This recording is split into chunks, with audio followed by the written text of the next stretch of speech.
Hello, today I'm here at Eaton Park, which is the home of Ballymena Rugby Club. Today I will be interviewing Tom Wiggins, who's the Honorary Secretary of the club, and I will be finding out more information about the club that he will be able to tell me.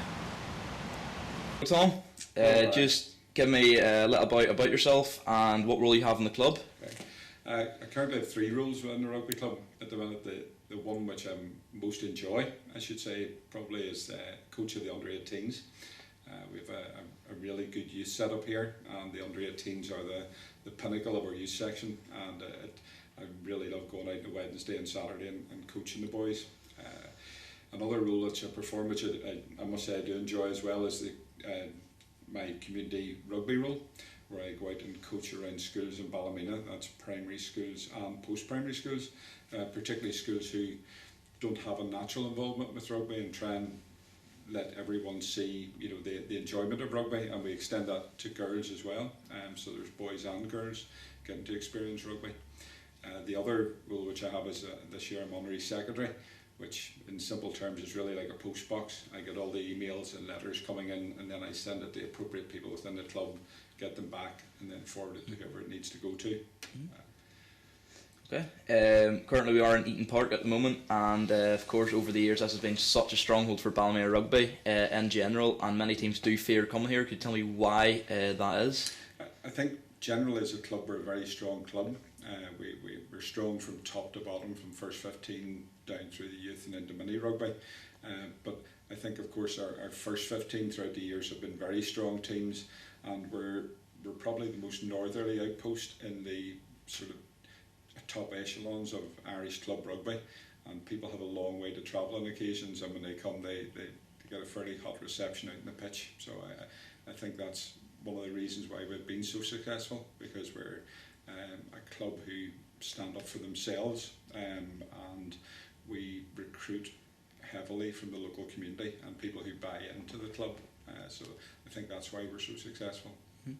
Of course, Ballymena is known for making many great rugby players who have went on to play for professional clubs and also represent Ireland and the British Lions. Can you tell me about just some of them people who did represent? Well, obviously we have the very famous people such as Willie John and Sid Miller, and we'll maybe talk about them in a wee bit of depth later. But you do have other people. A chap who sits on the board of directors at the moment, Ian McElrath, played for Ulster in Ireland, and currently, if you think about our current crop of players, we have Andrew Trimble, Luke Marshall, who are both Ballymena boys, and we have young players coming through. Something I think we're particularly proud of is that it's not a historical thing. We keep feeding players through, and we have Steve Mulholland, one of our first 15 players, made his debut for Ulster this year.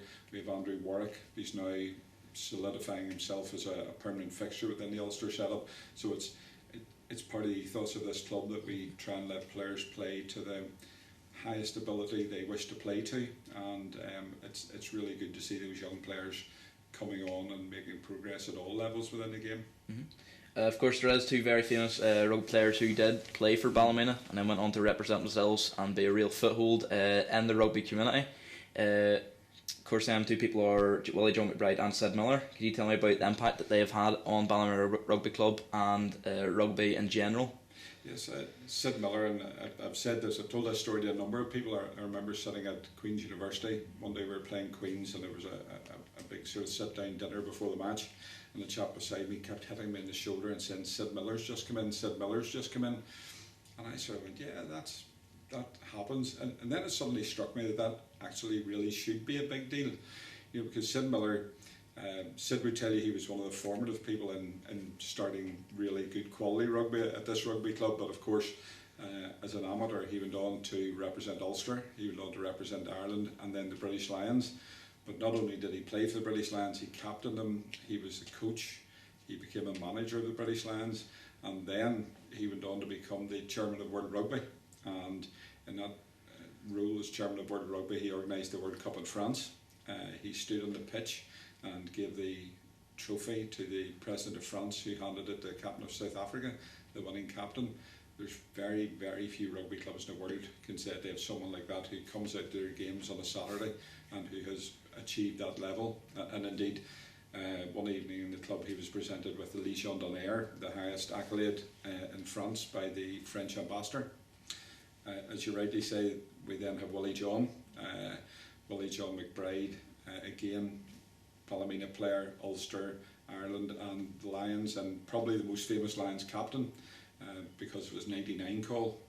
They were touring South Africa, and South Africa were a particularly brutal side who wanted to bully them, and Willie came up with the famous 99 call, in which if a fight started, he shouted 99 and you hit the player standing beside you, whether he was fighting or not, because he determined that you had to stand up for yourself and they couldn't send everyone off. And in the end of the day, people would say that the Lions actually bullied South Africa for the first time ever. I'd also like to go and talk about Kieran Bowes, who of course did unfortunately lose his battle to cancer. And could you tell me about Kieran's time at Ballymena? Yeah, it was particularly sad. Kieran was a young player, born in England. The family moved here, and Kieran and his twin brother Curtis played rugby through mini rugby here. I can remember their first year in youth rugby. They were actually too young to play youth rugby, but because of the talent both boys had, they actually did play for our under-14 team.